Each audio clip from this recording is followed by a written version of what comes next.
Se acerca. No hay escapatoria.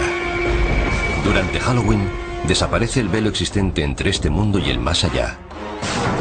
Y entonces se abren los infiernos.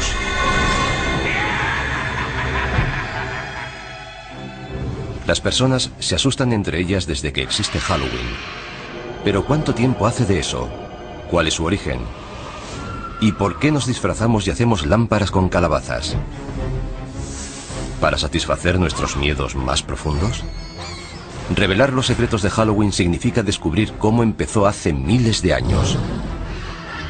Así que cierren las puertas, pongan la luz en penumbra y no se asusten mientras escarbamos en la verdadera historia de Halloween.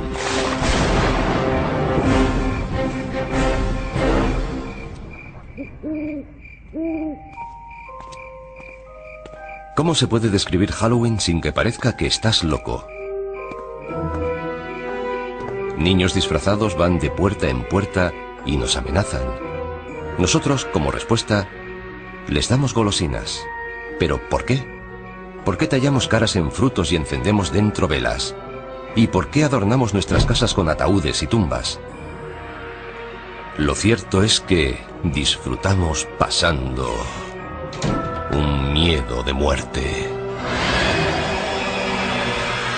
Halloween consiste en ser otro, en salir de nuestra propia piel. Lo soportamos porque sabemos que es solo una noche.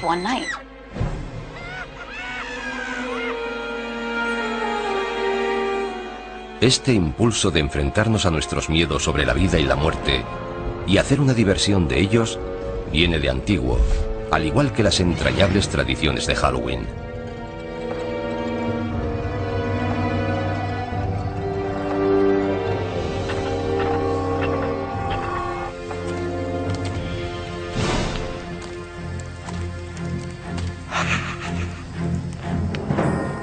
Tiene un origen muy antiguo que se remonta al calendario celta. Las tribus celtas dividían el año en una mitad luminosa y otra mitad oscura. El Samhain, su antigua celebración, fue la precursora de nuestro Halloween. Representa el inicio de la mitad oscura. Hace miles de años, los celtas, una de las primeras tribus de Europa, celebraban con hogueras el Samhain, festival de la cosecha, la noche del 31 de octubre, para dar la bienvenida a su nuevo año. Para los pueblos antiguos la cosecha marcaba la diferencia entre la vida y la muerte. Si se perdían los cultivos, la gente moría de hambre. La muerte siempre estaba cerca. La época de la cosecha podía ser bastante tenebrosa. Los días se hacían más cortos, las noches más largas. Surgen dudas sobre si habrá comida suficiente para todo el invierno. Supongo que es el origen de esta especie de pesadilla. Era como una especie de aviso. Llega el frío y la oscuridad. Juntaos, quedaos en casa y no mandéis a nadie solo en la oscuridad. Pero para los celtas había algo más en Samhain. El Samhain marcaba el paso de la luz a la oscuridad. Era un momento en el que el espacio se volvía permeable, flexible. Por eso no solo el espíritu de los muertos, sino también los de otras realidades podían vagar por nuestra realidad. Y los humanos también podían vagar, e incluso perderse en el otro mundo. El velo entre la vida y la muerte era muy fino. Los vivos y los muertos se podían mezclar. Esa es la raíz de las celebraciones de Halloween. Perduran historias de gente que durante el Samhain se perdió en el otro mundo y de muertos que aparecieron entre los vivos. Pero lo cierto es que sabemos muy poco sobre Samhain. Solo podemos suponer que las hogueras dieron lugar a una figura muy familiar en Halloween. Algo familiar, pero que asusta a muchos. El murciélago. Antes de que existiera la electricidad, la única forma de ver a un murciélago era con el fuego. Y es bastante común verlos alrededor del fuego, porque los murciélagos comen insectos, y los insectos se sienten atraídos por la luz. Los murciélagos salen por la noche, y la noche era un tiempo que daba miedo. Si para alguien los murciélagos son lo mejor y lo peor de Halloween, se lo puede agradecer a pueblos antiguos como los celtas. Y no eran la única cultura antigua con costumbres aterradoras. Otros incluso visitaban a sus muertos. Muchas culturas dedican un día o un par de días a celebrar y reconocer la muerte. Un dato interesante es que gran parte de ellas, sobre todo las sociedades agrícolas, lo hacen en la misma época del año, porque en primavera las cosas surgen de la tierra, están muy verdes. Hacia mitad de verano se recoge la cosecha, y en otoño, cuando se acerca el invierno, las cosas mueren.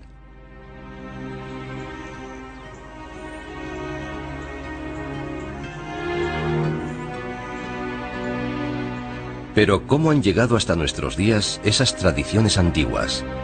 En la cultura occidental fueron preservadas principalmente por los cristianos. En un curioso e inesperado giro de la historia, cuando el cristianismo se comenzó a extender, adoptó y readaptó las costumbres paganas en vez de intentar acabar con ellas.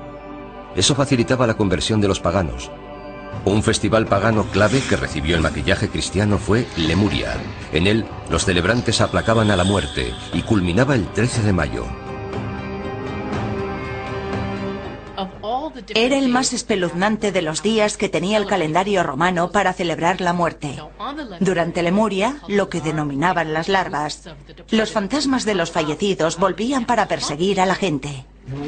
Para acallar a los muertos, los paganos romanos echaban leche sobre sus tumbas o les ofrecían pastelitos. Pero en el siglo VI después de Cristo, la Iglesia adoptó Lemuria, convirtiendo el 13 de mayo en el Día de Todos los Santos, un día en honor de los muertos más sagrados de la cristiandad. Establecer esa fiesta fue un intento de cristianizar aquel festival pagano, pero se hizo manteniendo muchos de sus significados. La versión cristianizada de Lemuria tuvo tanto éxito que los líderes de la Iglesia tomaron la decisión de crear Halloween. Trasladaron el Día de Todos los Santos, o Hallows Day, al 1 de noviembre, para quitar toda la fuerza al Samhain pagano.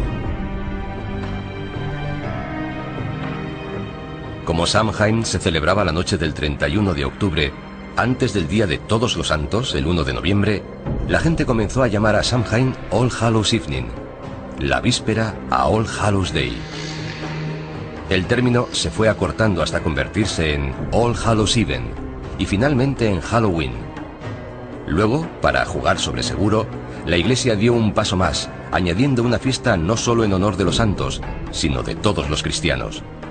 El 2 de noviembre se convirtió en el Día de los Difuntos, un día autorizado por la Iglesia en honor de los difuntos.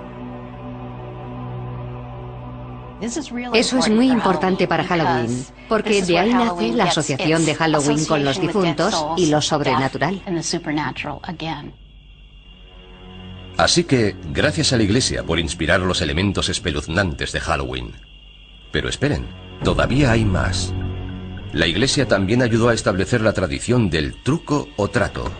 Todo comenzó durante la Edad Media, en el Día de los Difuntos, cuando los sacerdotes dijeron a los cristianos que rezaran por las almas atrapadas entre el cielo y el infierno, en un mundo de tinieblas llamado purgatorio. El purgatorio no era un lugar agradable. No es el infierno. No es tan malo como el infierno, pero aún así es bastante desagradable. Se sufre atascado allí. Afortunadamente puedes hacer algo por esas almas. Puedes rezar por ellas. ¿Y cómo salían las almas del purgatorio? Según la Iglesia, si se ofrecían oraciones suficientes por ella, un alma podía volar hasta el cielo.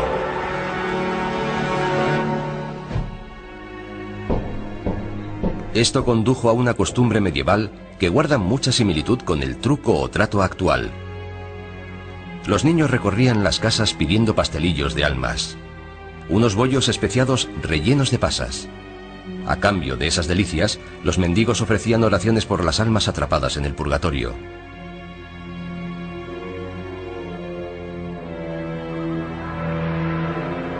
Este precursor del truco o trato actual se convirtió en una preocupación para los cristianos medievales, al igual que otro futuro elemento esencial para Halloween: las brujas. Para la gente de la Edad Media era perfectamente lógico creer que había demonios y brujas. Si había demonios y brujas y eran responsables de las cosas malas del mundo, era lógico perseguirlos y matarlos. Así veían el mundo. El pánico a las brujas del siglo XVI contribuyó a establecer el aspecto del personaje que para muchos personifica Halloween. Casi siempre mujeres, las brujas eran consideradas aliadas de Satán. Seguramente eran curanderas que tenían remedios y ritos transmitidos oralmente de generación en generación. En algún momento, por alguna razón, comenzaron a resultar sospechosas para la gente religiosa que la rodeaba. Y muchos de los símbolos asociados con estas mujeres, que seguramente vivían solas, y por supuesto es probable que fueran excéntricas, se acabaron relacionando con las brujas. Con el tiempo, a medida que más y más mujeres fueron siendo acusadas de brujería, sus objetos cotidianos de cocina adquirieron dimensiones siniestras y se han convertido en iconos de Halloween. Algo tan mundano como una escoba se convirtió en un elemento del mal, además de en un medio de transporte. Otro accesorio presente en la guarida de todas las brujas era perfecto para cocinar pociones maléficas: la marmita. Las marmitas se hicieron muy populares. Naturalmente, era algo que había en todos los hogares de la Edad Media. Era un elemento básico para cocinar. El sombrero puntiagudo de las brujas fue una variación del sombrero de las mujeres del campo medievales. Y por supuesto el misterioso asesino acechante con ojos resplandecientes: el gato. No es de extrañar que se asocie a los gatos con las brujas y Halloween. Los gatos son un poco enigmáticos. Además, suelen estar cerca de los fogones y de las escobas. Por eso se los asocia con la brujería y Halloween. Gatos negros y brujas, cementerios y fantasmas. Los elementos aterradores de la gran noche gótica norteamericana iban tomando forma. Estas figuras macabras no tardaron en pasar al Nuevo Mundo, donde han ayudado a crear el gran espectáculo que conocemos hoy.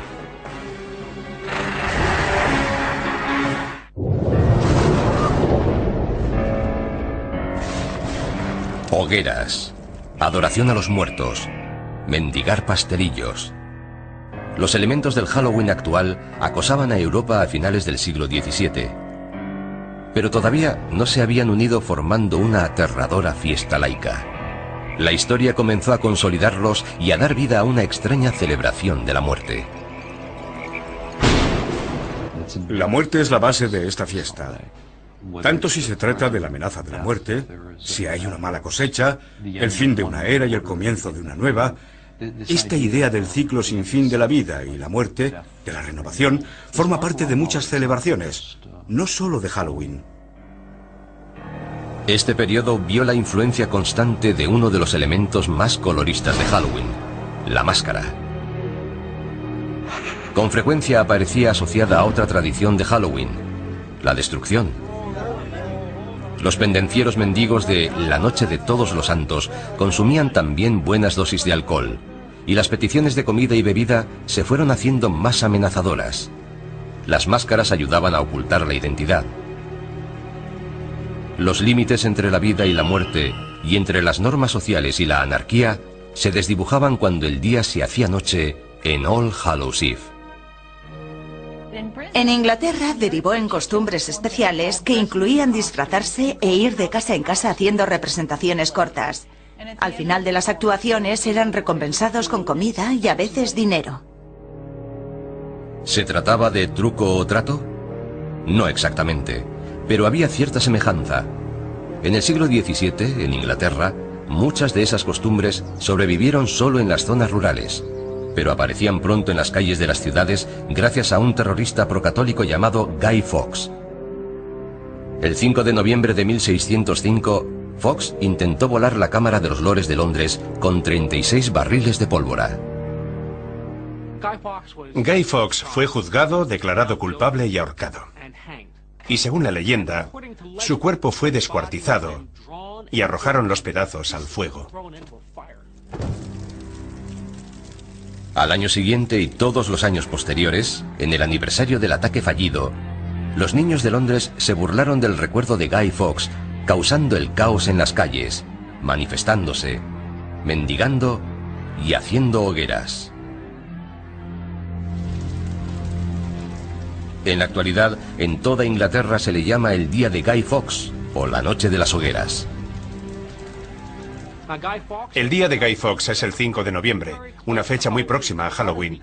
Así que mucha de la energía que se ponía en Halloween se comenzó a trasladar al día de Guy Fawkes. Aunque todavía no se trataba de nuestro Halloween, tenía todos los elementos, niños y adultos aprovechándose de la oscuridad de la noche y divirtiéndose. Pero ¿podría esta forma pagana de celebración cruzar el Atlántico y perturbar el santuario del Nuevo Mundo? No, si los colonos puritanos lo podían impedir. La visión del mundo de los puritanos se basaba en gran parte en la Biblia. Y en la Biblia, además de Dios, aparecen demonios, ángeles, toda una colección de seres sobrenaturales. Ellos se enfocaron en las fuerzas del mal. Para los puritanos de Nueva Inglaterra, lo sobrenatural era una fuerza oscura y amenazadora, no la superstición inofensiva que inspiraba una fiesta. Pese a sus esfuerzos por acabar con la tradición de Halloween antes de que arraigara, un par de celebraciones del día de Guy Fawkes llegaron hasta la costa de América. Otros colonos toleraban e incluso adoptaban las tradiciones que los puritanos consideraban como una amenaza. Se había plantado la semilla de una celebración que se convertiría en el Halloween norteamericano. Se encuentran retazos aquí y allá de gente celebrando fiestas de disfraces o algo similar. Pero es difícil señalar algo a lo que de verdad se pueda llamar Halloween. Por ejemplo, hay una descripción de 1883 de un Halloween. No trataba de una fiesta, sino de una pequeña reunión alrededor del fuego donde se contaban historias de fantasmas. Algo más espeluznante. La imagen de un espíritu o fantasma se iba a unir a los esqueletos y las brujas en una danza macabra de Halloween. A mediados del siglo XIX, Norteamérica se preparaba para una celebración mucho más oscura. Al cabo de 4 largos años, la Guerra Civil acabó en 1865 con más de 500.000 de muertos. La guerra civil dejó atrás tal cantidad de cadáveres sin identificar que este país estaba obsesionado con la muerte. La mayoría de los soldados murieron en lugares desconocidos. Nadie sabía qué les había pasado. Así que había un sentimiento muy profundo de puede que vuelvan, quizá no estén muertos. Es perfectamente lógico que la gente contara historias de fantasmas. Las primeras historias de fantasmas de Halloween eran sobre gente que volvía a casa. Es la época en la que empezó de verdad la historia del Halloween norteamericano. Después de la Guerra Civil, cuando los inmigrantes escoceses e irlandeses trajeron con ellos sus costumbres rurales del Halloween del Viejo Mundo, colaboraron a que se fijaran más las tradiciones del Halloween norteamericano. Para los escoceses era una noche que daba miedo. Hasta muy tarde se siguió hablando del coco en Halloween. El coco, una especie de fantasma amorfo, molesto, que acosaba a los niños escondido bajo las camas, llamando a las ventanas o acechando desde puertas y torniquetes. Se creía que había cocos de muchos tipos, lo que significaba que la noche de Halloween, al cruzar cualquier puerta, podía haber algo esperándote. El símbolo más conocido de Halloween, las calabazas farol o jack-o'-lantern, también empezó como una tradición europea, pero el prototipo no se tallaba en una calabaza. Hay una leyenda importante acerca de un personaje llamado Jack O'Lantern. Jack era un follonero. Era tan malo que consiguió incluso que lo echaran del infierno, que no es fácil de conseguir. Pero el demonio sintió pena por él, así que sacó un ascua del fuego del infierno y se la dio a Jack. Jack cogió el ascua, la colocó dentro de un nabo vaciado y se fue por el mundo. Esa es la leyenda de Jack O'Lantern. Siguiendo una vieja costumbre europea, los niños tallan sus propias jack-o'-lanterns en nabos y las iluminan con velas. La primera referencia que tenemos en los Estados Unidos de la jack-o'-lantern pertenece a Nathaniel Hawthorne, el autor de Cuentos 2 veces contados. Habla de alguien con un abrigo raído, lleno de agujeros, que cuando se exponía a la luz brillaba como una jack-o'-lantern. Los norteamericanos mejoraron la tradición de la jack-o'-lantern. Cambiaron el duro nabo del Viejo Mundo por una calabaza grande y redonda, y apareció el sello de identidad de Halloween. Durante la Guerra Civil, las posibilidades expresivas de tallar las calabazas eran muy conocidas. La fantasmagórica calavera reducida que era el nabo en el Viejo Mundo había dado origen a algo más impresionante. Por lo general, las calabazas se cosechan hacia Halloween, y los niños se dieron cuenta de que la Jack-o'-lantern podía ser la mejor arma de un bromista la noche de Halloween. Los niños se dieron cuenta de que podían hacer algo fantástico. Podían coger una calabaza, vaciarla y colocar dentro una vela. Luego podían coger la calabaza, colocarla sobre un palo, poner una sábana alrededor e ir por ahí con ella. La podían colocar delante de una ventana y era una imagen aterradora. Las Jack-o'-lanterns se convirtieron rápidamente en la cara de Halloween, y los inmigrantes escoceses e irlandeses también trajeron con ellos el Halloween más bullicioso y bromista. En la noche de Halloween, a finales del siglo XX, había un mundo oscuro de problemas esperando a los muchachos norteamericanos.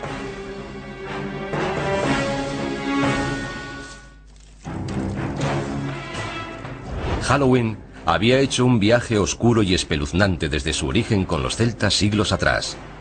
En la Edad Media se convirtió en una celebración cristiana para honrar a los muertos. Hacia el siglo XVI se convirtió en una bulliciosa celebración infantil marcada por las peticiones y las bromas. Hacia 1880, Halloween pasó a los pueblos y ciudades de América. Pero la fantasmagórica cara de Halloween fue reinventada con sombras horripilantes de naranja y negro a comienzos del siglo XX. Por primera vez, los artistas de la época unieron todos los elementos espeluznantes y los asociaron a Halloween. Esqueletos, telas de araña, calabazas y murciélagos establecieron el aspecto de Halloween que ahora conocemos. Entre esas imágenes están los fantasmas con sábana blanca. La sábana que llevan los fantasmas tiene su origen en la mortaja, la tela con que tradicionalmente se envolvía a los cadáveres antes de enterrarlos. ¿Y las Jack-o'-lanterns? La gran sonrisa recuerda el rictus de la cara del muerto, igual que la nariz triangular. Aunque se considere como algo divertido, la muerte sigue estando presente en esta imaginería. Los demonios con cuernos provienen de la descripción medieval de Satán. ¿Y las brujas? De la histérica caza de brujas que barrió Europa y la América puritana. Las brujas se hicieron muy populares en la primera mitad del siglo XX, por eso se relacionaron de forma natural con Halloween. Pero hubo un cambio en nuestra forma de percibir a las brujas. Las brujas del siglo XIX eran viejas, tenían la nariz grande y verrugas.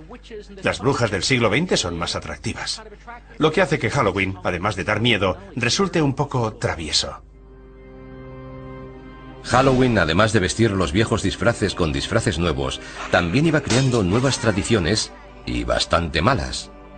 ¿Se estaba saliendo de cauce Halloween a principios del siglo XX? Para desgracia de las autoridades y propietarios, la respuesta era sí. Se hacía cualquier tipo de travesuras imaginables. En aquella época la gente tenía carros. Los chicos mayores intentaban colocar el carro en la punta del almiar. Entre media docena de chicos empujaban para colocar el carro encima del almiar. Era muy divertido. No hacíamos nada realmente destructivo. Simples bromas. Pero otros realizaban bromas más destructivas. Las gamberradas, cometidas generalmente por adolescentes, acosaban ciudades como Chicago o Filadelfia. En la década de 1920, Halloween entró en crisis en Norteamérica. Las bromas de Halloween se habían ido de las manos.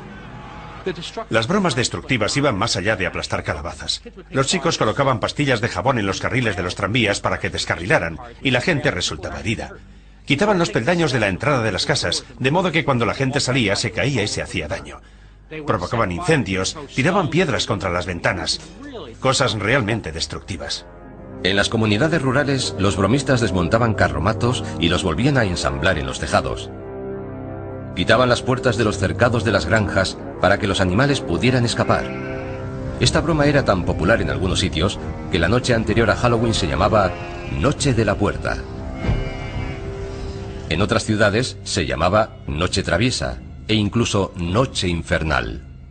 Las bromas de Halloween durante la Gran Depresión puede que fueran, en parte, producto de la desesperación de la época, una excusa para crear problemas. Pero ya había problemas suficientes por todas partes. Algunas comunidades no tenían dinero para alimentos y mucho menos para reparar los efectos de la destrucción. El Halloween de 1933 fue calificado como Halloween negro por muchos periódicos debido a la destrucción que hubo en las ciudades. Los chicos ya no hacían tonterías inocentes. Ahora rompían bombillas de las farolas, incendiaban edificios, rompían las ventanillas de los coches. Si Halloween quería perdurar, tenía que cambiar. Los colegios, los departamentos de policía y otras asociaciones civiles promovieron de manera muy activa la idea de apaciguar Halloween. También empezaron a organizar todo tipo de actividades para entretener a los chicos. Fiestas por la ciudad, concursos de disfraces, juegos, todo lo que se les ocurría para que la gente dejara de hacer gamberradas.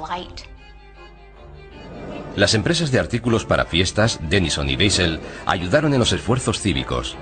Denison publicó una serie de guías de Halloween llamadas Libros de Duendes, que indicaban formas para transformar Halloween de una noche de gamberradas en una noche de fiesta. Denison fue una de las primeras empresas en darse cuenta de que se podía ganar dinero con Halloween. Comenzaron a poner a la venta su material para Halloween en tiendas de toda Norteamérica. También fabricaban máscaras y disfraces de papel. Ese fue el principio. Fue la primera vez que se fabricaban y comercializaban disfraces confeccionados específicamente para Halloween. Antes de eso, los disfraces siempre se habían hecho en casa. Cuando era niño no había disfraces de Halloween, como los que se llevan ahora. Ibas con mono, con vaqueros o con ropa desaliñada. Pero no ibas a la tienda a comprar un disfraz para Halloween. Simplemente ibas un poco llamativo. Los disfraces de papel eran elegantes y mejores que los hechos en casa, pero tenían sus inconvenientes. Por desgracia, mucho de aquel papel era inflamable. Me sorprendió la cantidad de notas de periódicos que encontré sobre disfraces que habían ardido. Al poco tiempo, otros fabricantes que se querían introducir en el mercado infantil de disfraces para Halloween comenzaron a hacer disfraces más duraderos. Los primeros disfraces confeccionados de Sears aparecieron hacia 1930 y ya no pararon. Los disfraces se inspiraban en los personajes de la radio y los tebeos. Disfraces para fiestas, disfraces para el campo, para desfiles callejeros, para fiestas en los colegios, fiestas en las iglesias. Halloween era un gran acontecimiento social. Los desfiles de Halloween también contribuyeron a sacar la celebración de las sombras y llevarla a la vista del público. Puede que Allentown, Pensilvania, celebrara el primer desfile en 1905, pero otras poblaciones no tardaron en seguirla. Toms River, Nueva Jersey, en 1919, Anoka, Minnesota, en 1920. Desde aquella época, Anoka ha celebrado el desfile todos los años. De hecho, la ciudad se llama a sí misma la capital mundial de Halloween.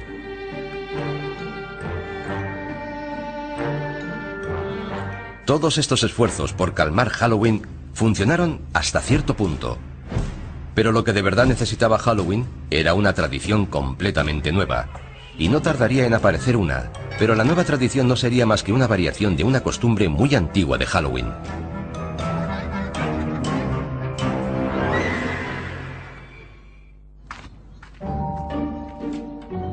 Hola. Truco o trato. La frase que derrama cataratas de caramelos en calabazas de plástico y fundas de almohada por toda Norteamérica la noche del 31 de octubre. Y aunque sea una costumbre con varios siglos de antigüedad, la frase truco o trato tiene seguramente menos de 100 años.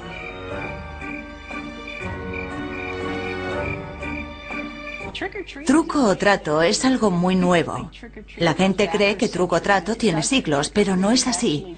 La frase seguramente tiene unos 80 años de antigüedad. La expresión proviene de una broma muy extendida y destructiva que se realizaba en Norteamérica en el siglo XX. En algún momento alguien tuvo la brillante idea de comprar a los gamberros. Los dueños de las casas sobornaban a los niños alborotadores con delicias hechas en casa, treats, como palomitas de maíz y manzanas de caramelo, para evitar las gamberradas, tricks. En 1939, la costumbre y la frase apareció escrita en la prensa. Doris Hudson Moss publicó un artículo en la revista American Home hablando del éxito que había tenido en Halloween abriendo la casa a los chavales del vecindario. Les dio golosinas y no sufrió gamberradas. Funcionó. Con la nueva costumbre llegaron nuevas delicias, no tan caseras como las bolas dulces de palomitas. Los niños empezaron a recibir golosinas compradas en las tiendas, como barritas Mars, Ritz Cups y chocolate Hershey. Las golosinas acabaron finalmente con el Halloween alborotador, y había llegado el momento de reinventar Halloween para conquistar Hollywood.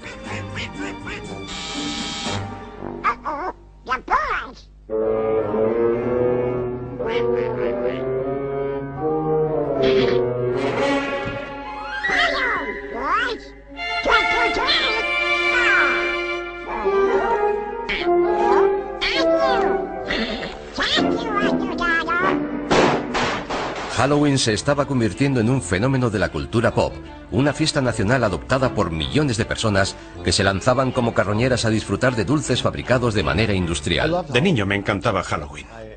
Participaba de forma activa. Me encantaban los rituales y las bromas. Me encantaban las travesuras. Me encantaba ir de casa en casa disfrazado pidiendo caramelos y la fiesta que había luego. Era algo fantástico. En 1966 Halloween encontró un hogar donde toda la cultura pop acabó por hacerlo: la televisión. Halloween rompió marcas cuando América hizo Truco o Trato con Charlie Brown. La idea de la gran calabaza proviene, por supuesto, de una tira de cómic. Sparky Schultz decidió que sería muy divertido que uno de los niños se liara con las fiestas. Por eso Linus vuelve todos los años a la huerta de la calabaza. Who are you writing to, Linus? This is the time of year to write to the Great Pumpkin. On Halloween night, the Great Pumpkin rises out of his pumpkin patch and flies through the air with this bag of toys for all the children. You must be crazy. When are you going to stop believing in something that isn't true? When you stop believing in that fellow with the red suit and the white beard. La televisión y la tira de cómic más popular dieron a Halloween el sello de aprobación no oficial. La festividad no había sido tan popular en toda su historia. Pero los dibujos animados sobre Halloween para niños eran una cosa y una película para adultos con Halloween como tema otra muy distinta. Nadie lo había intentado antes, es decir, hasta que el director John Carpenter se decidió a hacerlo en 1978 con el clásico La Noche de Halloween. La idea de llamar a mi película La Noche de Halloween se le ocurrió al distribuidor. Cuando lo dijo pensé, es perfecto, nunca se había hecho una película basada en Halloween. Fue como una revelación. ¿Cómo no se te ha ocurrido hace años? Es una idea genial. Esa película costó $325.000 y dio origen a una saga que recaudó más de $500 millones y abrió un nuevo campo, elevando las películas de terror de serie B a la de respetado cine de género. Y por accidente redefinió también nuestra actitud ante las máscaras de Halloween. Todo empezó cuando el escaso presupuesto para guardarropa obligó al equipo a crear una máscara para el malo, Michael Myers, con apenas nada. El director de producción fue a la tienda de artículos de magia Bert Wheeler en Hollywood Boulevard y compró una máscara de Capitán Kirk de Star Trek que no se parecía nada a William Shatner. Me quedé mirando aquella cara extraña y alargada. La pintamos con spray y la retocamos un poco. Estaba distorsionada, lo que resultaba perfecto. En el guión ponía que llevaba máscara. La máscara improvisada y el villano que había detrás de ella no tardaron en convertirse en figuras emblemáticas de Halloween. Michael Myers, aunque la película original se estrenó en 1978, sigue siendo uno de los personajes de Halloween más famosos de todos los tiempos. La idea de un acosador con máscara amenazando a los jóvenes en Halloween desvió del foco de atención de Halloween de los fantasmas y los duendes hacia la maldad humana. Pero aquella máscara anodina hizo mucho más. Contribuyó a redefinir los límites de lo que podían ser las máscaras de Halloween. Y fue el preludio de la nueva cara de Halloween en el nuevo milenio.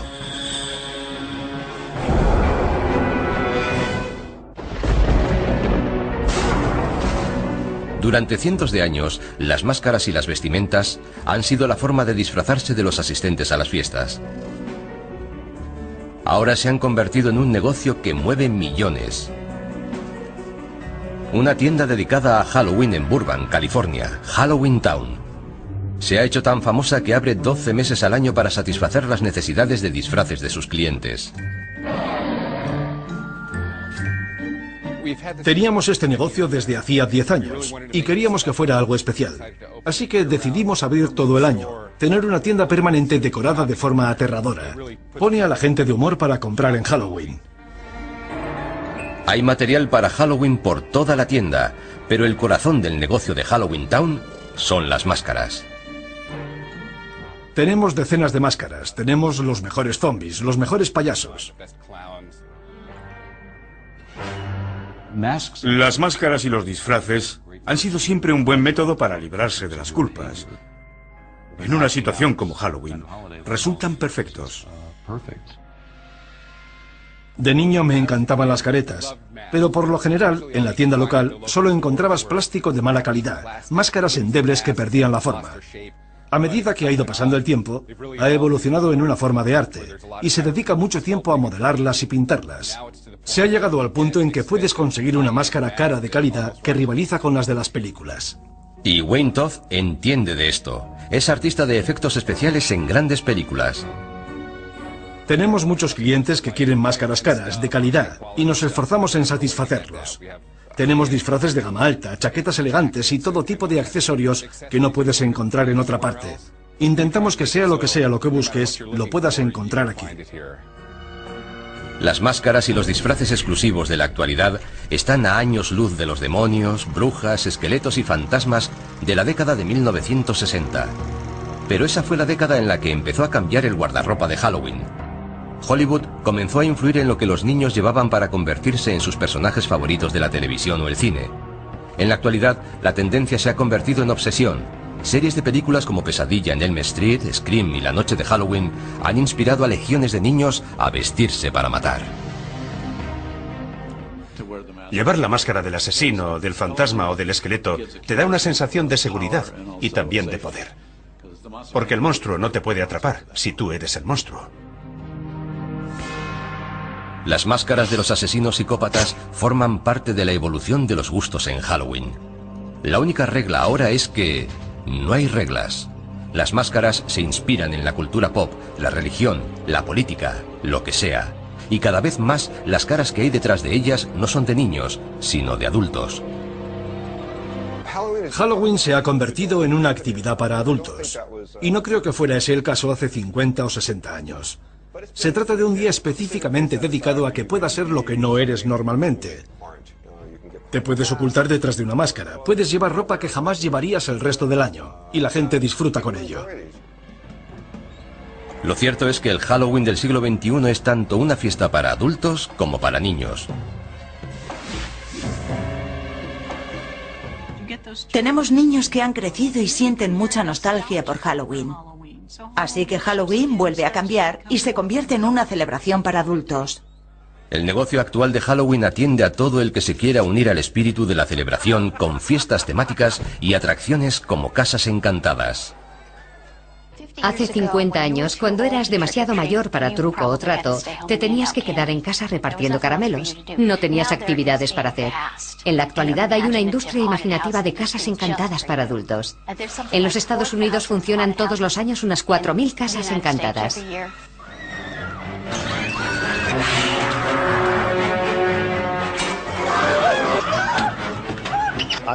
Adoro las casas encantadas, me fascinan. De niño, en cambio, me aterrorizaban.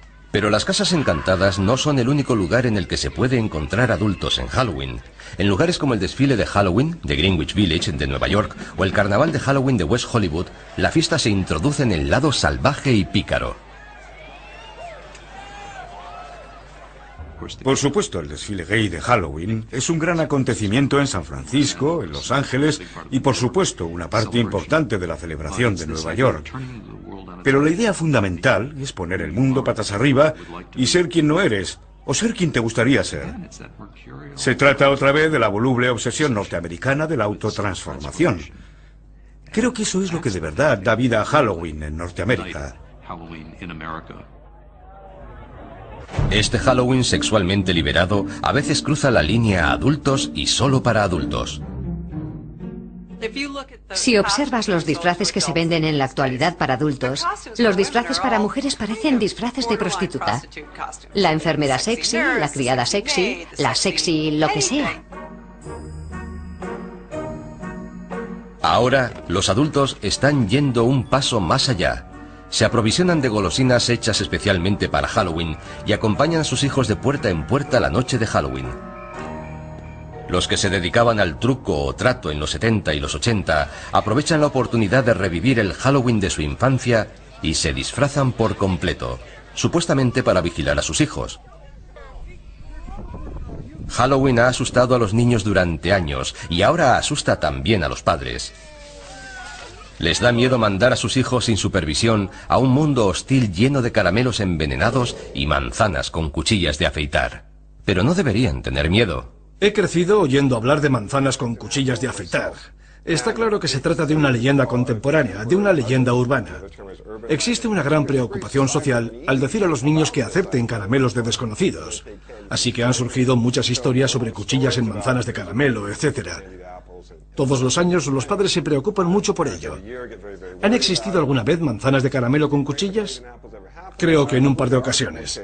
Pero por supuesto habría que preguntar qué fue primero, la historia o el suceso. Cuchillas en manzanas, calabazas, pasteles de almas. Entre ellos han conformado la leyenda, la sensación de Halloween que percibimos. El Halloween actual tiene muchas máscaras. Es un día para que los adultos exploren un poco más sus fronteras. Muchas mujeres quieren tener un lado sexy y solo lo manifiestan en Halloween. Quizá deberían hacerlo con más frecuencia. Pero Halloween sigue estando dominado por los niños. Cuando eres niño, tienes una noche al año en la que mandas. Te tienes que disfrazar, tienes que ser algo que no eres normalmente, e incluso te pagan por el placer de hacerlo. Es una fiesta asombrosa. A Halloween no le gusta que le amansen su energía. Su aspecto rebelde surge siempre por algún lado.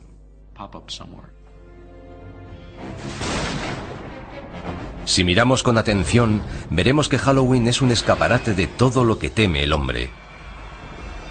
A lo largo de los siglos hemos aprendido a convivir con lo que más nos asusta. Y ahora, el 31 de octubre, convertimos nuestros miedos en diversión.